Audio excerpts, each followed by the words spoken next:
University আমি আমি আমি স্তম্ভিত শুধুমাত্র যারা যারা এখানে জঙ্গি হিসেবে ছিল তারাই নয়, মানে ডাক্তার জঙ্গি শুধু নয়, স্লিপার সেল হিসেবেও একজন ডাক্তারের নাম উঠে আসছে, ডক্টর নিসার উল হাসান।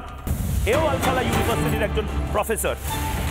শ্রীনগরের SMHS হাসপাতালে প্রাক্তন সহকারী অধ্যাপক ডক্টর নিসার উল হাসানকে 2023 সালে জম্মু অ্যান্ড কাশ্মীর সরকার বরখাস্ত করেছিল দেশবিরোধী কার্যকলাপে জড়িত থাকার অভিযোগে।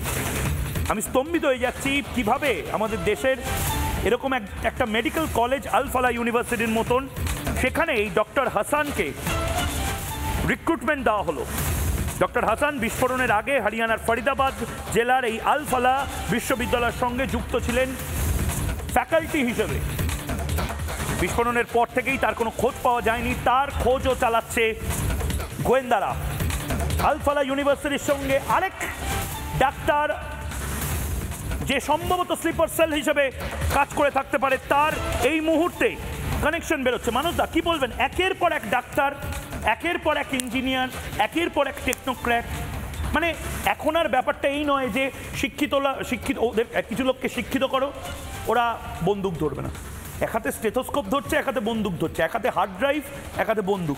না না, এর জন্য শুধুমাত্র এই ইসলামিক র্যাডিক্যালাইজেশন দায়ী এটা তো নয়। এর জন্য ভারতবর্ষের আইন দায়ী, ভারতবর্ষের সংসদ দায়ী, এমনকি আমরা দায়ী, তুমি আমি দায়ী। তার কারণ হচ্ছে, ধরো আমি একটা বলছি, ছোট্ট দেশ ইসরায়েল, সেখানকার মোসাদ এত শক্তিশালী কেন? কারণ সেখানকার প্রতিটি মানুষ দেশের স্বার্থে গোয়েন্দা। আজকে পাশের বাড়িতে যদি কিছু হয়, সে সঙ্গে সঙ্গে খবর দেয়, তারা সেটাকে চিহ্নিত করে। আজকে আল-ফালাহ ইউনিভার্সিটিতে এমন কোনো ছাত্রছাত্রী ছিল না যারা এটাকে জানতে পেরে গোয়েন্দাকে খবর দেবে যে এখানে চলছে। আজকে চীনে কেন আতঙ্কবাদ নেই? চীনে কেন বোমা বিস্ফোরণ হয় না? চীনে কেন আতঙ্কবাদী তৈরি হয় না? কারণ সেখানকার আইন এতটাই শক্ত যে সেখানে কঠোর ব্যবস্থা নেওয়া হয়। আজকে আফজল গুরুর মতো একটা আতঙ্কবাদীর বিরুদ্ধে ভারতের যদি আইন ব্যবস্থা নয়, তাহলে রাস্তায় নামার লোকও পাওয়া যায়।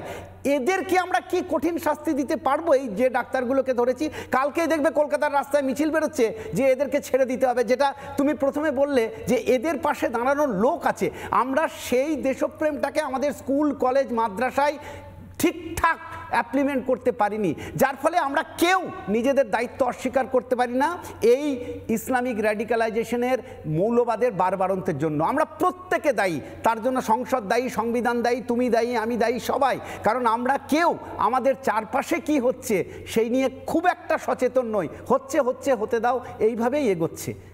নানা ধরনের কন্টেন্ট দেখার জন্য লাইক করুন, শেয়ার করুন আমাদের ফেসবুক পেজ, সাবস্ক্রাইব করুন আমাদের ইউটিউব চ্যানেল।